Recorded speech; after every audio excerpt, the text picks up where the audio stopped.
Namaste to all of you, brothers and sisters. The love and blessings of the Mother and Sri Aurobindo to all of you from Sri Aurobindo Ashram, Delhi branch. Throughout the human history, there has never perhaps been a time when mankind did not believe in a higher power, a power that knows everything and can do everything. And naturally, therefore, when we are in trouble, and illness is one of those troubles that afflicts all of us sometime or the other, we turn to that power. Of course, at that time, we conveniently forget that if that power knows everything, it knows that we are not well.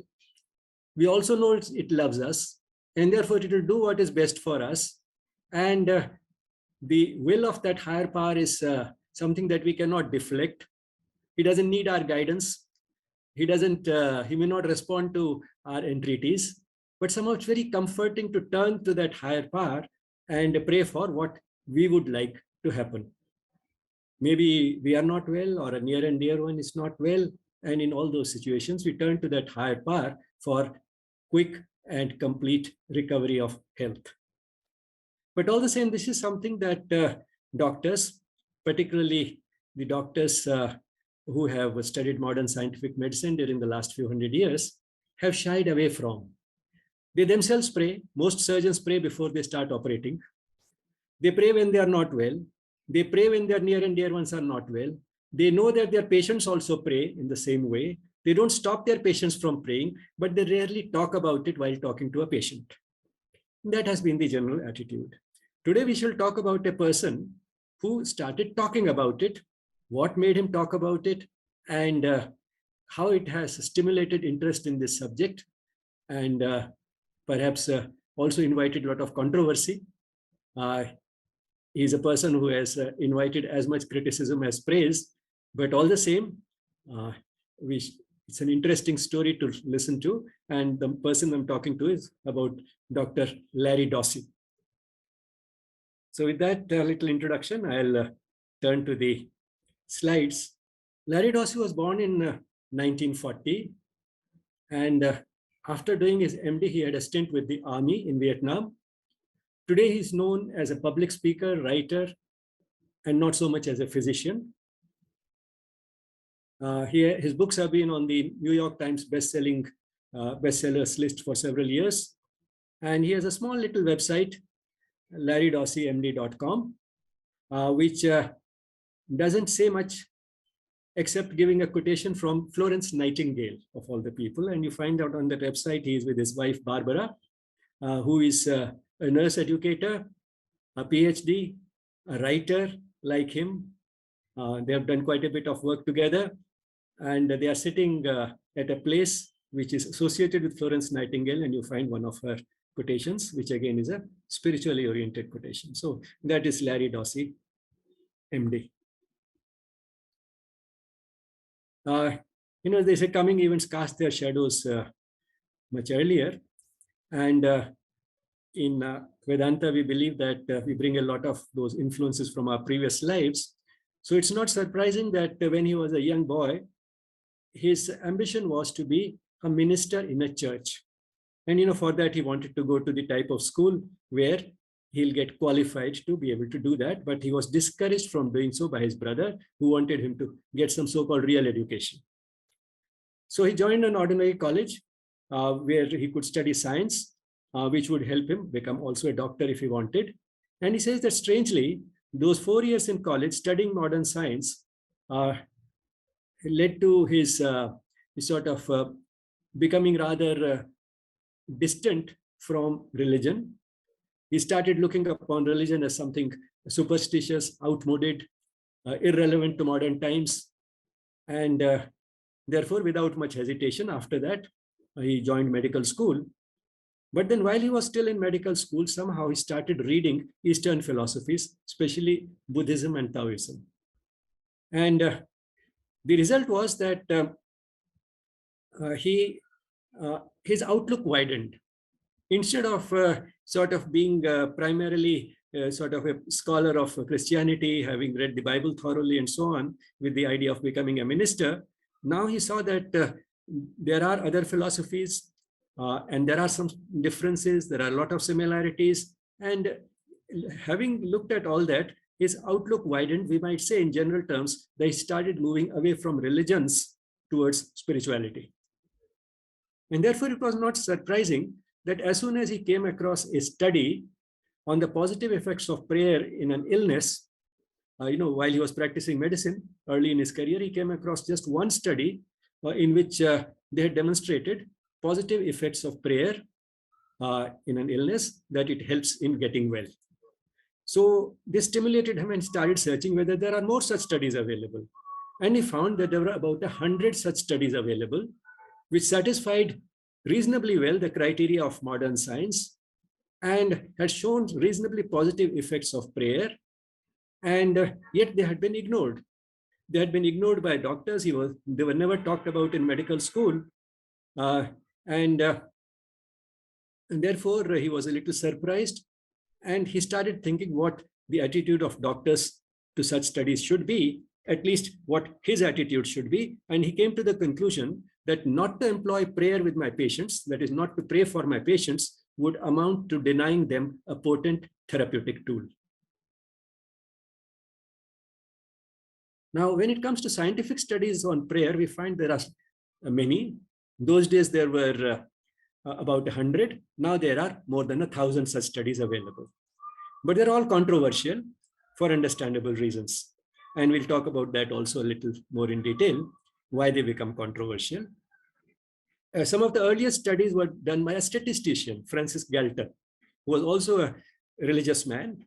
And he did many studies like comparing the longevity of the royalty, for whom a large number of people pray, in the long live the king in England, versus other ordinary affluent people. And interestingly found that royalty, in fact, lives a little less than the ordinary affluent people. So the conclusion may be that the prayer doesn't help. But then he said, who can say whether the royalty would live even less if nobody was praying for them? And it is their short life is probably because of all the burden that they're carrying, all the worries that they have because of looking after the state. So he did a few such studies, but they were all in a way controversial, relatively controversial and sort of inconclusive. Some relatively recent studies have been on comparing people who regularly go to a place of worship versus those who don't. And again, we find that for those who go regularly to a place of worship, live a little longer than those who do not. But then, you can always criticize these studies on many grounds. Firstly, it is quite possible that those who go to the places of worship are also non-smokers, non-drinkers, have a healthier lifestyle, and they are vegetarians. It's also quite possible that they are the people who get less of mental stress, because going to that place of worship gives them some peace of mind. They also get more social support because they start talking to other people who visit there, and they become a social support group in themselves. And the most sort of interesting criticism that has come for such studies is that it's quite possible that the people who are ill do not go to a place of worship because their health does not allow them to go there. They're too sick to be able to go to a place of worship. So the cause and effect gets reversed. It's not that they are sick because they did not go to the church. They do not go to the church because they are sick. And therefore, you can criticize all these studies. Why is there so much of criticism of all the studies that are done on prayer?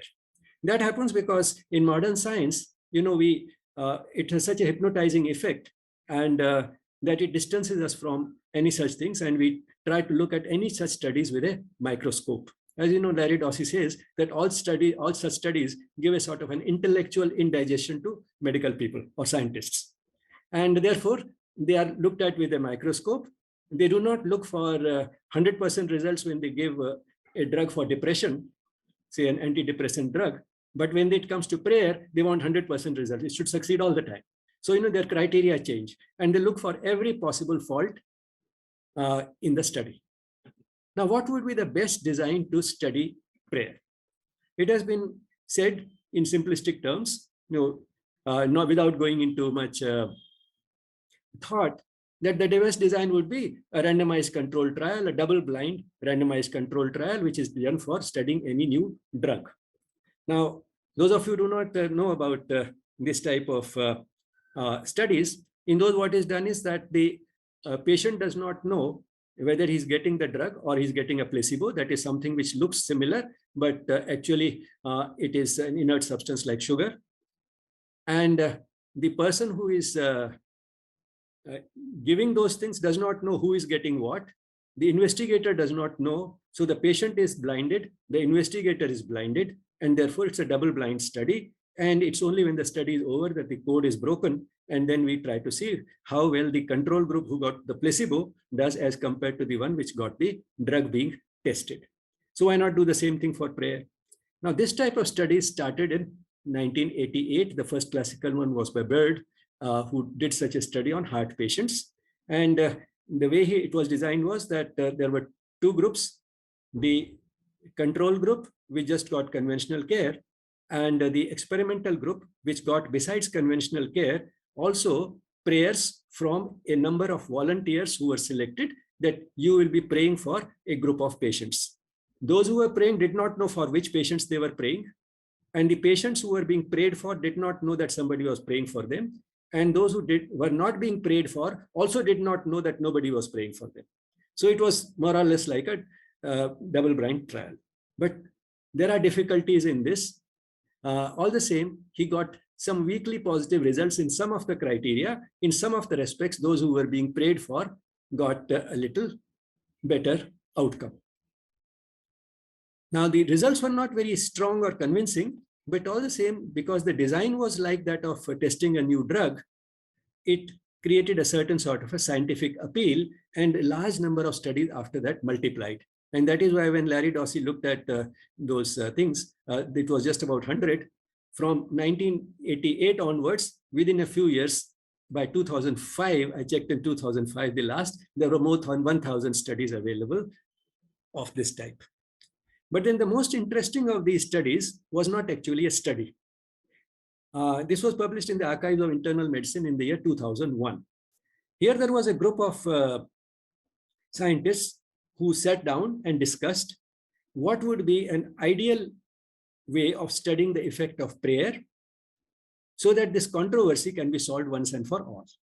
They sat, had many rounds of discussions. They discussed and they discussed and they discussed, and finally came to the conclusion that a foolproof study on this subject cannot be done.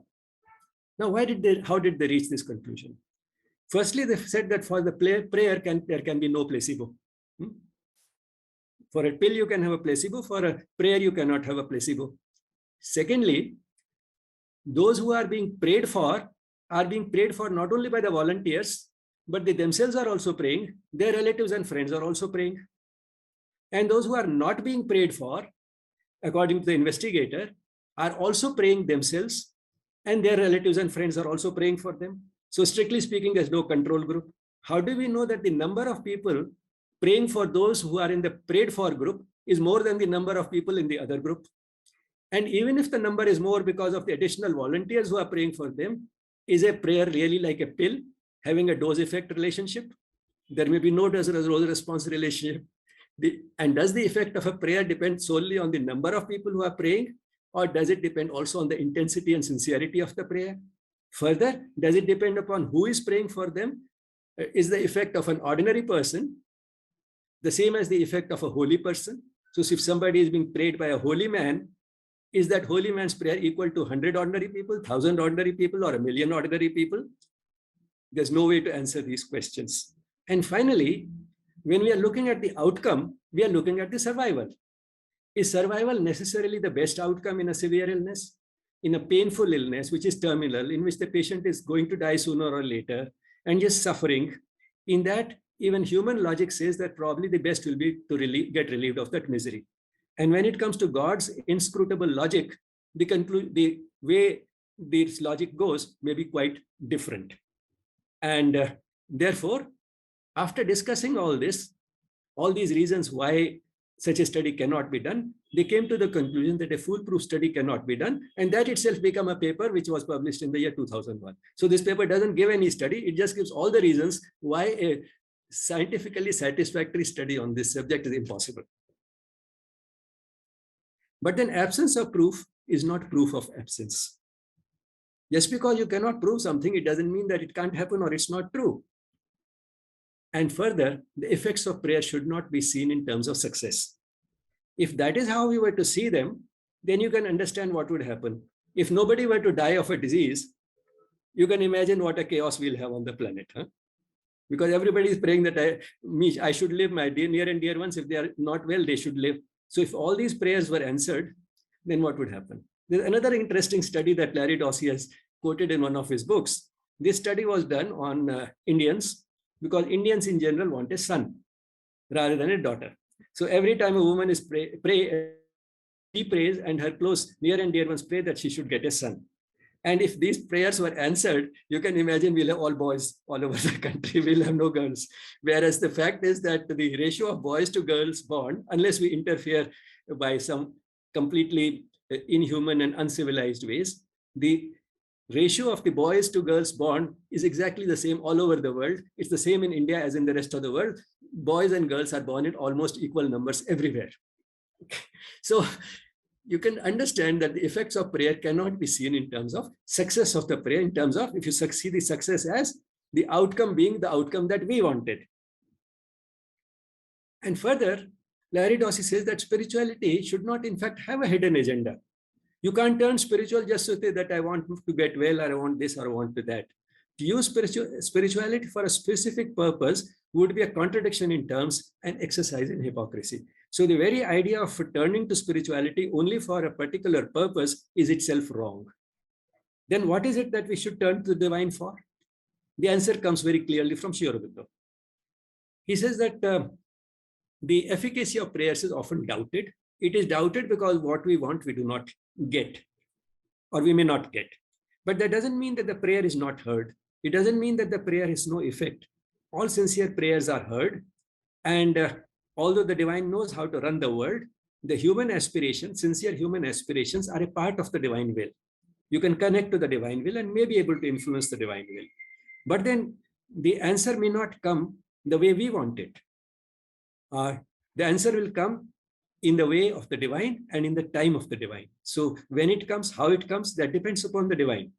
And in fact, the most important outcome of the prayer, which is guaranteed 100%, is that we develop a personal bond with the divine, a relationship with the divine. It is that relationship which is the desirable outcome. You know, as the Gita says, there are many types of devotees who turn to God.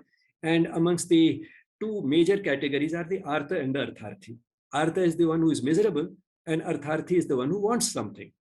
In a way, both of them want something. The one who is miserable wants to get rid of that misery, and the one who does not have much misery, he wants some worldly benefit. So these are two major categories, and Lord Krishna says that even they are acceptable to me.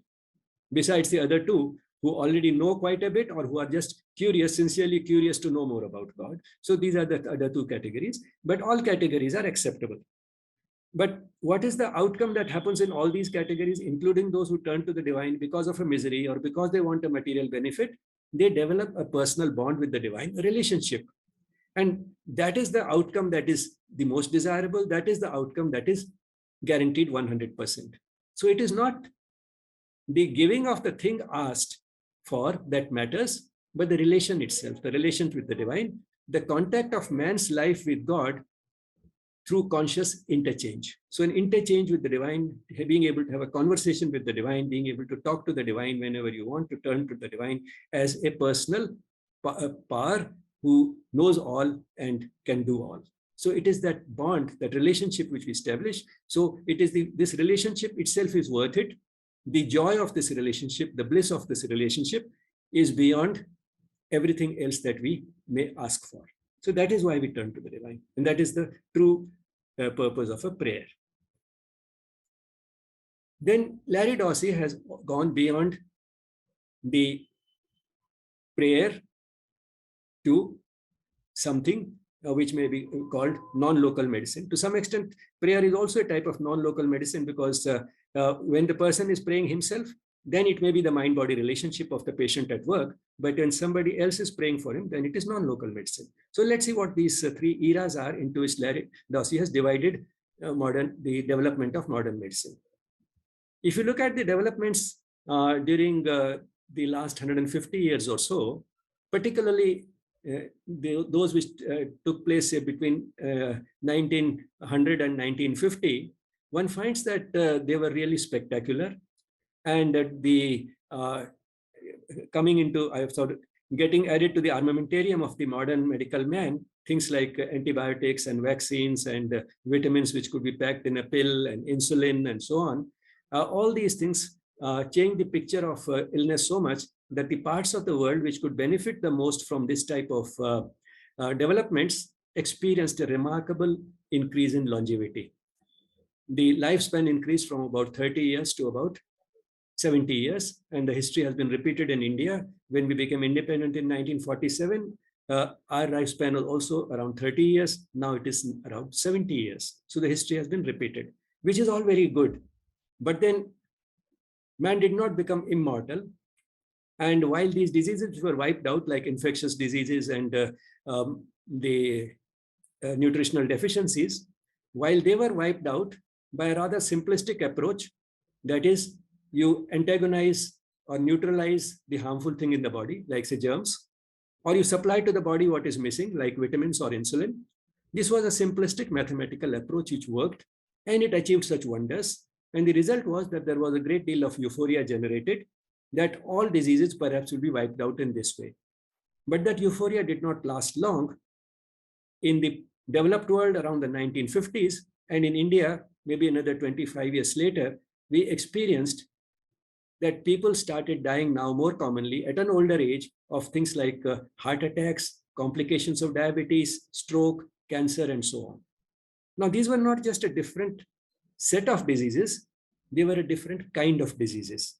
These diseases, this sort of simplest approach, diseases and nutritional lent themselves to. Which were a approach, the mind body not matter. If you person whose blood sugar is high, come down, irrespective of his thinking. But when it came to diseases like heart disease, high blood pressure, diabetes, and so on, it became quite apparent that these diseases are multifactorial in their causation, and mental stress is making an important contribution to them.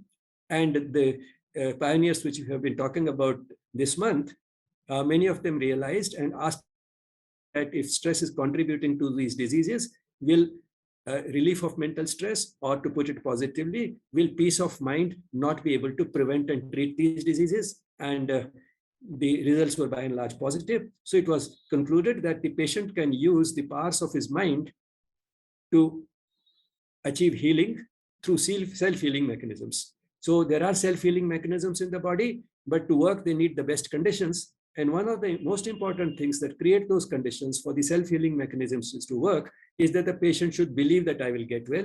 The patient should wish that I should get well. The patient should have a will to live, and the patient should have confidence in the doctor and the treatment that he's taking. Now, all these things are working through the mind of the patient.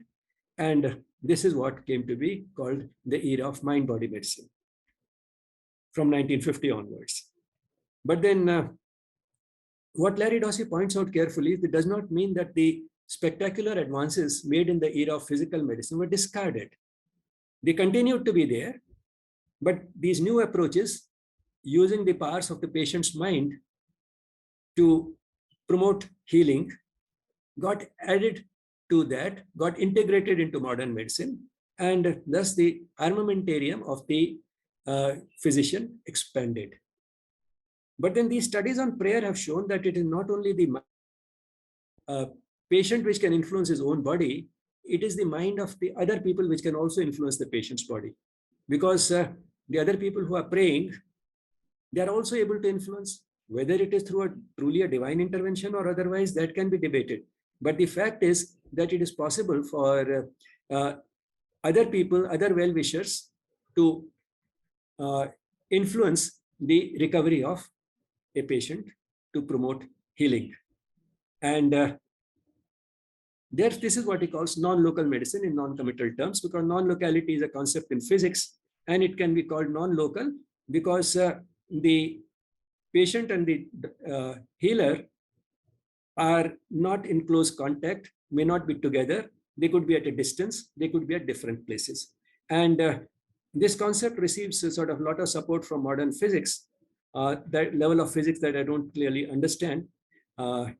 But what they have found is that if two subatomic particles have been in contact at a certain stage, after that, when they are split, and you find that still there's a bond between them. If the spin of one of those electrons changes, the other electron which was in contact with it sometime in the past also changes its spin, even if they are at two opposite poles of the world.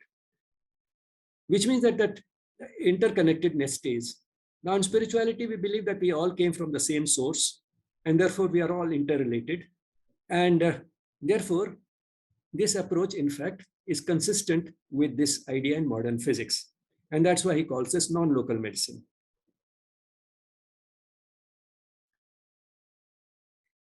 So non-local medicine goes beyond mind-body medicine. That is, it's not just harnessing the powers of the patient's own mind, but that of the minds of the well-wishers also. Be it in the form of prayer. Sometimes we don't always call it prayer when we talk of scientific studies and the scientific approach. We just say that it is willing, wishing, intending a certain outcome by others.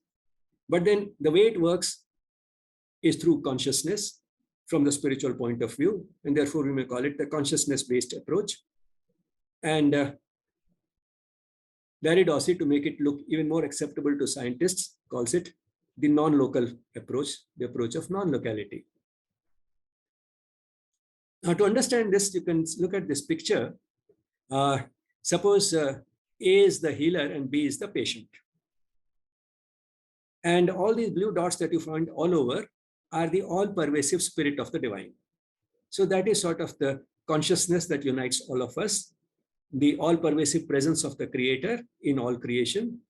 So in a way, we can say that both A and B are condensations of that consciousness. The body of A is a gross manifestation of the same consciousness. The mind of A is a subtle manifestation. In the same way, the body of B is a gross manifestation, and the mind of B is a subtle manifestation of the same consciousness.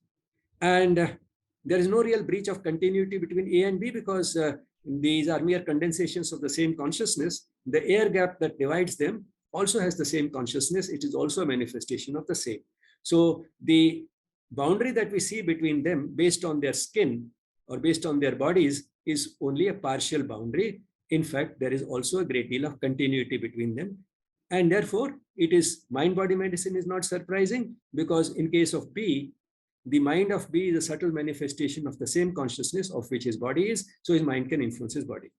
But then the mind of A is also a manifestation of the same supreme consciousness of which the body of B is a manifestation. And therefore, why can't the mind of A influence the body of B if they are both manifestations of the same consciousness and there's no breach of continuity between them? And the continuity is achieved not by a physical medium, but by consciousness. And therefore, it's a consciousness-based approach. And the influence through this consciousness travels in a way which is quite different from the ordinary way in which an influence is transmitted. It is transmitted without any medium, therefore we say it's unmediated. It is also unmitigated, which means that the distance does not reduce its efficacy.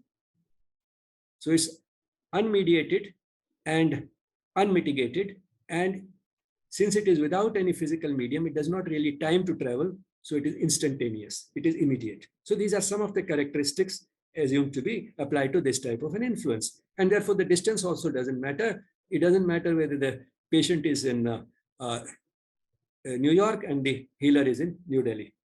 Still, the effect can be there. So this, gives a certain spiritual explanation for things like people being a holy person in India, say praying for a patient in the United States. It also provides explanation for systems like Reiki and pranic healing, which work primarily through the intentions of the healer, and in some cases that healer is at a distance. So many of these are distance healing systems. And it also provides for an explanation for the therapeutic touch. If there is a real touch along with the intention, it adds a little physical dimension which may strengthen the conviction that yes, it will work, but it can also be a non-touch therapeutic touch, which means from a distance itself, that touch can be communicated. So these are all different things that we talk about. And if we connect with the divine at that time, if you have faith in God, then you would feel that now it is not my feeble powers that are working. I've connected to that higher source, and it is that I am directly transmitting. And it is again understandable because we are the manifestations of the same supreme consciousness. We just have to establish a contact with it, raise ourselves to that level, which we can do by going into a state of inner silence. So achieve that state of complete silence of the body and the mind, connect with the deepest self, and then try to convey the intention to the patient. So then it is likely to be more effective. So this is sort of an explanation. This is one of the explanations based on consciousness. There can be other explanations based on modern physics, which I will not be able to give you satisfactorily, but at least this is consistent with all those explanations in modern physics. And this is what has made this more and more acceptable to scientists. In fact, the physicists were among the first ones to relate spirituality to science, and physics is considered the most accurate of all sciences. Then jumped into the bandwagon the physiologists like me, who started studying the physiological correlates of practices like meditation and so on. And then jumped into the wagon clinicians like Larry Dossey and others who started using the same approach in clinical medicine.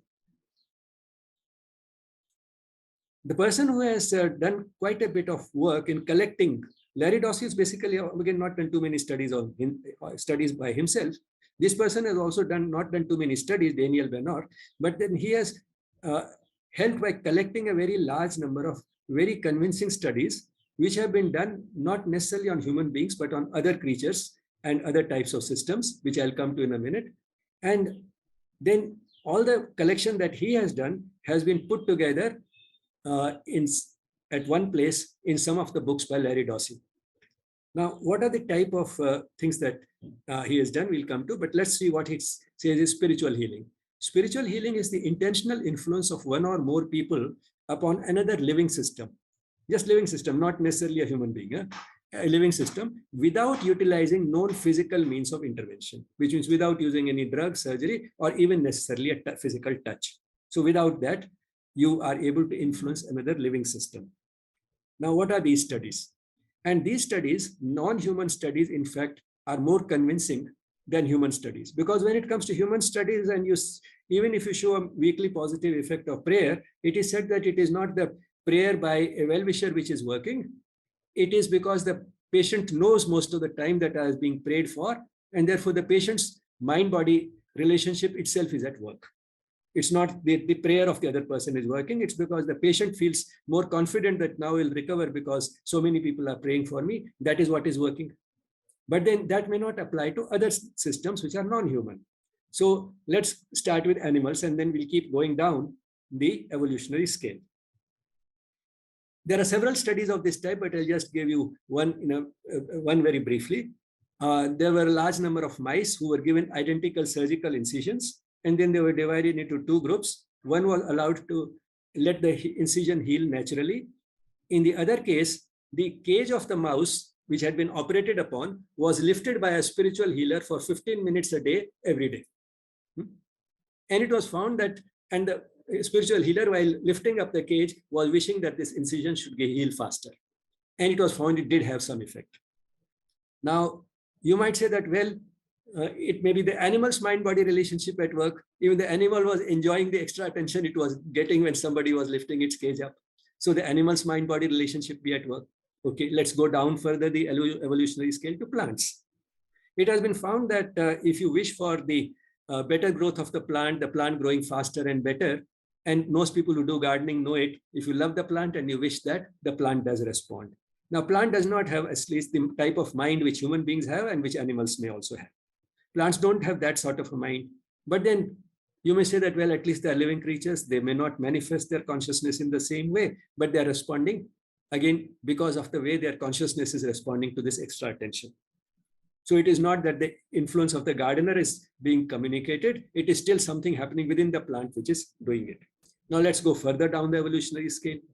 It has been found that germs which are growing in culture plates, germs are grown in laboratories in culture plates. That is the plate in which all the food that the the fungus or the bacteria may need, that is provided in a plate. And we find that if you provide that food, it starts multiplying, it starts growing, it forms what we call colonies, and you can count those colonies to assess the rate of growth.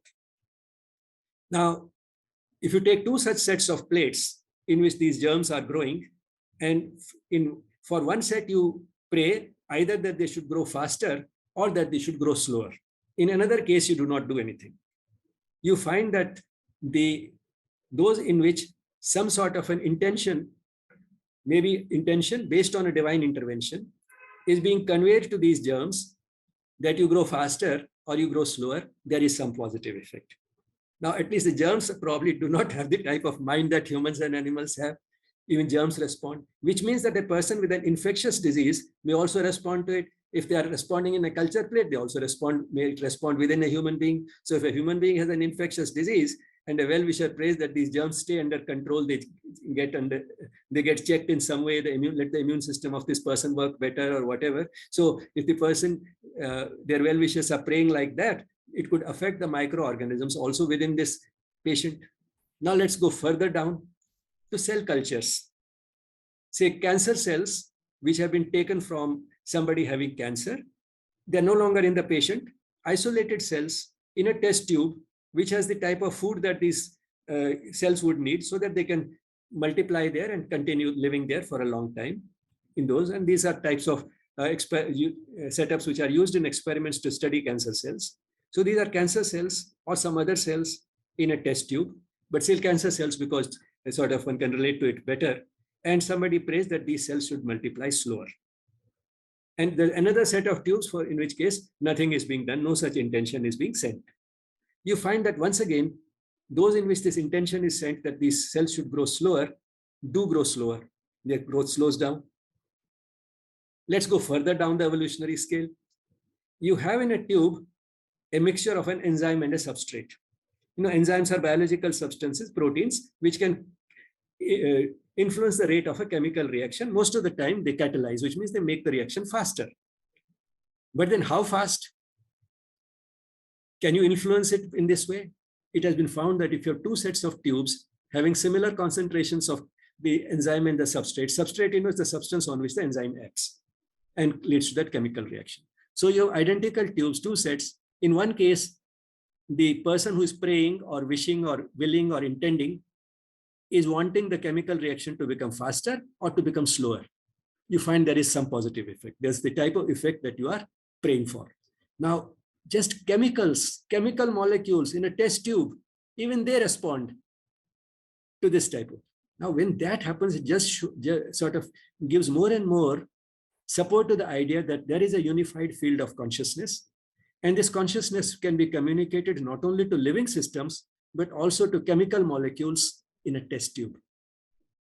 And these studies in this area, and most of the time we say that if you have to understand medicine, as far as possible, human studies should be done because they will be the relevant ones. Animal studies cannot be directly extrapolated to human beings. But this is one area in which, in fact, the further down you go in the evolutionary scale, the study becomes more convincing and lends great support to what is called a set of people praying for the patient and that actually having a positive effect. Now, the positive effect we have to understand does not mean that the outcome will be as we want it. The outcome will be as the divine wanted it. But then you are joining your will with the divine will, and one outcome is ensured. You develop a close bond with the divine. You develop a relationship with the divine. That is the outcome. But all the same, measurable outcomes are also seen even in non-human systems, other living systems, and non-living systems like chemicals in a test tube.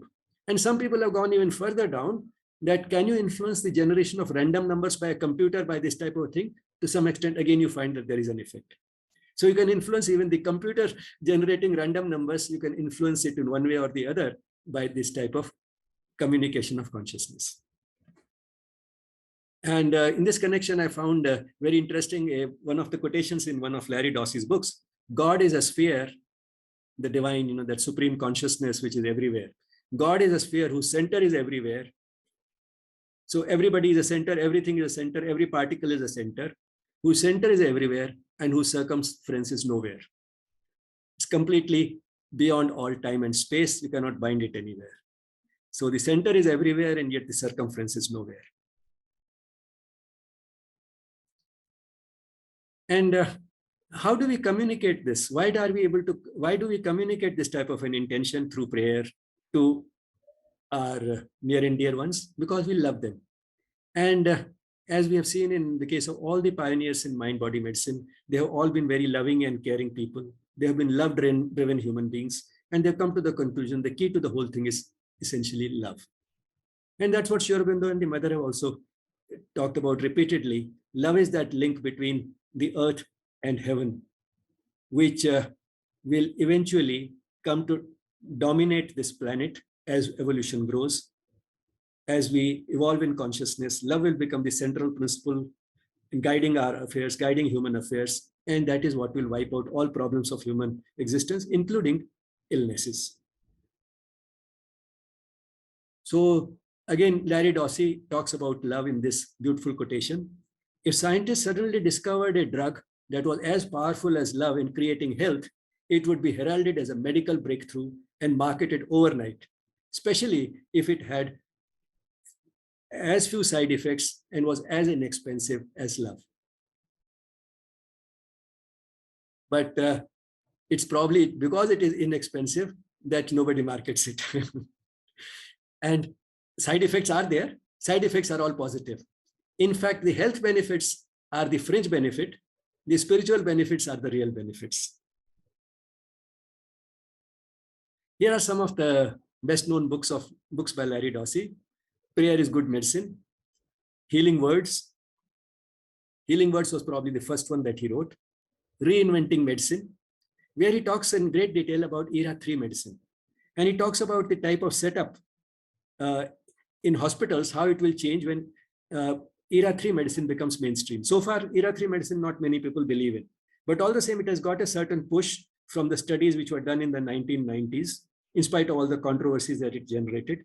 And then a conference on this subject, which was organized in 1997 by Herbert Benson, the first person who established the Mind-Body Medicine Institute at Harvard. So having an international conference at the Mecca of Modern Medicine, Harvard, by Herbert Benson was another important milestone.